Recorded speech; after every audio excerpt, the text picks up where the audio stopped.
네, 안녕하세요. 오프입니다. 2022년 7월 27일 오전 비트코인 뉴스 브리핑 지금부터 시작합니다. 오늘 어떤 뉴스들이 있을까요? 네, NFT 탈취돌이 디스코드 해킹 건수가 전월 55% 증가했다라고 하는데요. 여러분들 해킹 조심하세요. 코인 하시는 분들은 해킹 당하는 순간 모든 것을 다 잃게 됩니다. 특히 디스코드 그 밖에 여러분 니모닉 개인 지갑 사용하신 분 니모닉 같은 거 절대 컴퓨터에 보관하시거나 아니면은 클라우드에 절대 저장하지 마세요. 그런 곳에서 다 털립니다. 온체인 분석 비트코인 강력 매수 구간 진입했다라고 합니다.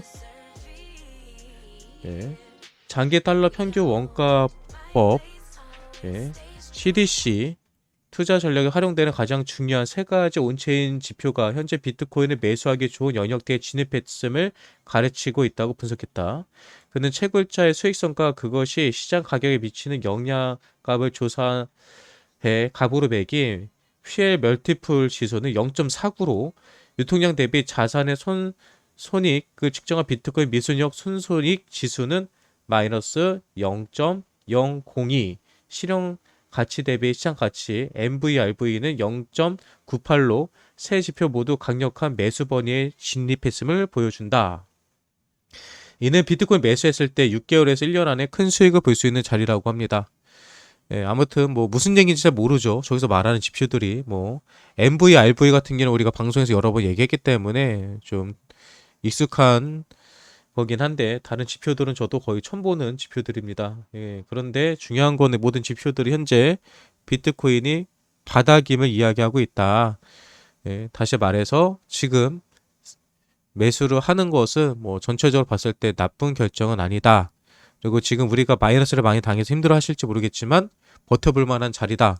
지금 자리에서 잘못 팔면은 잘못 손절하면 맨땅에 헤딩하는 결과를 가져올 수도 있다. 이렇게 보시면 될 것 같습니다.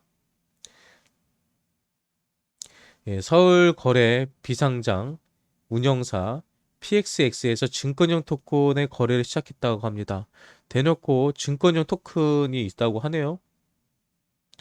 증권형 토큰이란 주식, 채권, 부동산 등 실물 자산에 대한 가치를 블록체인 기술로 디지털 토큰과 연계한 가상자산을 뜻한다라고 합니다. 증권형 토큰이 되지 않기 위해서 기존의 코인들은 애를 쓰고 있고요. 아예 처음부터 나올 때부터 증권형 토큰으로 주식이나 채권이나 부동산들하고 가치를 가지고 있는 거예요. 그런 코인들이 있죠. 어떤 코인을 사면은 부동산에 투자하게 된다. 이런 식으로 해서 부동산 대신에 어떤 금액을 내는 거 대신에 토큰을 사고 토큰을 몇 개 이상 보유하고 있으면은 부동산이라든지 채권이라든지 주식의 소유권을 갖게 된다. 이런 코인들이 있는데 아마 그런 코인들을 말하는 게 아닐까 생각을 합니다. 이 부분은 제가 모르는 부분이라서 잘 넘어갈게요. 제가 알기로는 그 정도까지는 알고 있어요. 더 샌드박스, 그래피티, 라그나로크, IP 파트너십이라고 합니다. 샌드박스는 메타버스 게임 세상이죠. 그 안에서 여러 가지 업체들과 브랜드들과 또 여러 가지 국가 기관들과 계약을 맺고 있어요. 더 샌드박스는 열심히 합니다. 아무튼 샌드박스에서 그래피티, 라그나로크 이런 곳이랑 파트너십을 맺었다라고 합니다. 2027월 27일 코이니스 모닝 마켓 브리핑을 함께 보도록 할까요? 시총이 1조가 깨졌는지 안 깨졌는지 저 궁금합니다. 시초 1조 깨졌네요. 시초가 깨졌는데 이거 오전 9시 기준이거든요. 지금으로 보면은 1조 다시 넘겼을 것 같아요. 아무튼 암호화폐 시초 1조가 약간 깨졌다는 거 볼 수 있고요. 그리고 오늘의 시장 리뷰를 한번 해보도록 하겠습니다. 전날 5% 급락했던 비트코인이 최근 24시간 동안 약 21,200달러를 안팎으로 거래됐습니다. 비트코인 RSI 상대 강도 지수는 40일로 하락해 통상적인 관점에서는 중립에 가까운 상태입니다. 라고 했습니다. 일단은 비트코인이 21,000달러는 지켜주고 있고요. 그리고 RSI는 41. 보통 RSI가 40 아래일 경우에는 매수해라 라고 하거든요. 거의 매수해도 되는 자리까지 RSI가 내려와 있다는 것도 확인이 가능합니다. 다음 비트코인이 지난주만 해도 24,000달러를 넘었으나 하방 압력속이 현재는 18,000달러에서 22,000달러 범위에 갇힌 모습입니다. 라고 합니다. 네, 그렇죠. 지난 주말만 해도 24,000달러를 넘겨서 우리 모두를 행복하게 해줬는데 지금은 약간 조정을 받고 있는 모습입니다. 예. 근데 여러분 이걸 기억하세요. 비트코인이 24,000달러를 넘었을 때 많은 전문가라고 하는 사람들이 이제는 비트코인이 상승 추세를 탔다, 상승할 것이다 라고 다 주장을 했습니다. 하지만 결국은 어떻게 됐어요? 18,000달러에서 22,000달러까지 떨어지게 됐죠. 결국 전문가들 다 못 맞춘다는 거예요. 근데 또 이제 지금에 와서는 많은 전문가들이 이제 다 떨어질 거다라고 막 얘기할 겁니다. 결국은 전문가들은 못 맞추기 때문에 가격은 올라갈 거예요. 왜?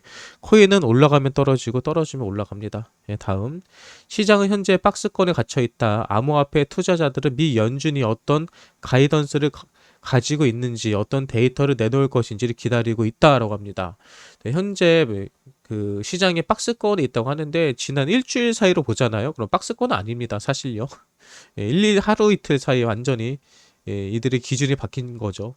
아무튼 중요한 거는 오늘 지나서 내일 새벽이죠. 내일 새벽 3시 30분에 미 연준에서 금리 인상을 몇 프로로 할 것인지에 대해서 발표가 있을 겁니다. 그 발표가 있기 전까지는 예, 약간 관망하는 그림이 있을 거고요. 그리고 실제로 발표가 났 이후에는 큰 변동성이 생길 것이다. 그게 상승할 것인지 하락할 것인지는 모릅니다. 네, 최근 랠리를 펼쳤던 이더리움이 지난 24시간 동안 1,440달러 선에서 거래됐습니다. 네, 이더리움이 200만 원이 넘기다가 이제 200만 원이 잠깐 깨졌죠. 예, 근데 여러분 중요한 거는요. 끝없는 상승도 끝없는 하락도 없습니다. 이더리움이 많이 올랐기 때문에 많이 조정받는 거예요. 미국 증시는 주요 기업들이 호실적에도 불구하고 경기 침체와 인플레이션을 우려를 해소하지 못하면서 일제히 하락했습니다. 다우존스는 전장보다 0.71%, S&P 500은 1.15%, 나스닥은 1.87% 하락 마감했습니다. 라고 합니다. 근데 여러분 항상 그 FOMC에서 연준에서 어떤 발표를 하기 전에 좋은 발표가 있을 때는 그 전날 떨어졌고요. 나쁜 결과가 있을 때는 그 전날 올라갔습니다. 그래서 항상 큰 호재라든지 큰 상승이 있기 전에는 약간 눌리는 모습을 보여줬기 때문에 저는 개인적으로 오늘 새벽에 내일 새벽에 있을 발표 좀 긍정적으로 보고 있습니다. 네, 호재와 악재, 미 상원의원 50달러 미만 암호화폐 거래 면세 법안을 추진하고 있다. 50달러 미만을 거래하는 거에 대해서는 거래세를 매기지 않는다는 거죠. 예. 제가 알기로는 미국 같은 경우는 거래세가 있는 걸로 알고 있어요. 네. 그리고 CFTC 위원장이 암호화폐가 미국인의 투자 포트폴리오의 주요 자산이 될 수 있다. 다시 말해서 비트코인에 투자하는 많은 사람들이 미국에서 있다. 그리고 투자자들, 뭐 주식에 투자하거나 채권에 투자하거나 아니면은 뭐 부동산에 투자하는 많은 사람들이 결국은 본인의 투자 명단에 목록에 비트코인이 포함될 거다라고 얘기를 한 거죠. 예, IMF 경제 위기 보고서를 보면 암호화폐가 금융 안정성에 미친 영향은 제한적이다.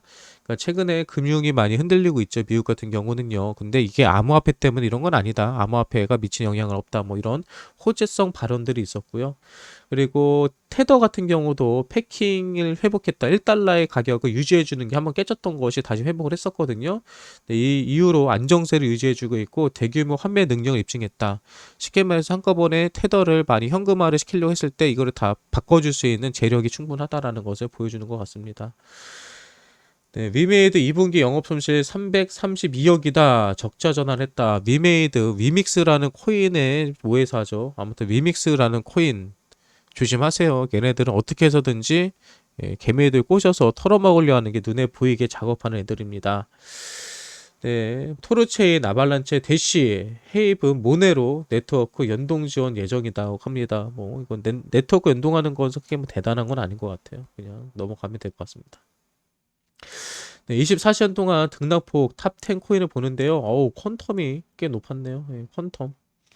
이더리움 클래식 뭐 이런 코인들 최근 상당히 이슈가 되고 있어요. 그 밖에 뭐 비트코인 기술적 지표로 보면 이거 1시간 봉은 볼 필요 없고요. 일봉만 보시면 됩니다. 일봉만 보면은 RSI가 44, 아까 전에 우리가 읽었던 기사에서 41이었는데 일단 44 정도면은 준수한 편입니다. 그 밖에 우리가 뭐 볼만한 게 ADX 같은 경우도 35 정도 나오고 있고요. MACD도 마이너스 260 정도. 영선 돌파, 매도 하는데요. 뭐 지금 자리가 바닥 자리라는 것을 좀 볼 수 있어요. 예. 이제 비트코인 선물 포지션 강제 청산 현황을 보겠습니다. 하루 동안 롱이 81% 청산당했고 숏이 18% 청산당했습니다. 롱이 한꺼번에 확 죽었죠. 그러니까 이번에 조정 받았던 것도 큰 상승이 있기 전에 휩쓸라고 해가지고 한번 반대로 밀어 눌렀다가 올리는 경우가 많이 있습니다. 근데 어저께 롱이 81%나 청산당했다는 소리는 정리 거의 끝났다는 소리예요. 다시 반등할 가능성이 크다. 오늘 주요 일정 뭐 특별한 건 없는 것 같아요. 호주 같은 경우가 오전 10시 30분 지났죠. 소비자 물가 지수 한다고 발표를 한다고 하는데 이 시장에 큰 의미가 있을지 모르겠습니다. 네, 오늘의 트윗입니다.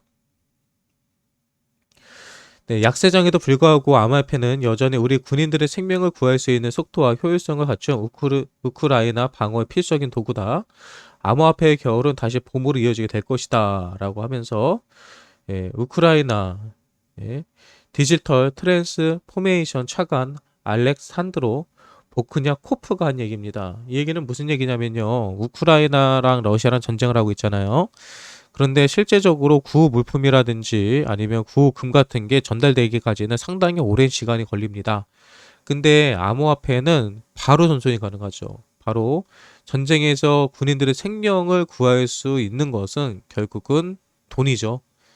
뭐 치료비라든지 무기 구입 비용이라든지 아니면 여러 가지 재반 시설을 만드는 데는 돈이 가장 필요합니다. 하지만 우리가 우크라이나에 최대한 빠르게 지원할 수 있는 것은 바로 현금도 물건도 아닌 암호화폐이기 때문에 이런 얘기를 누가 했다?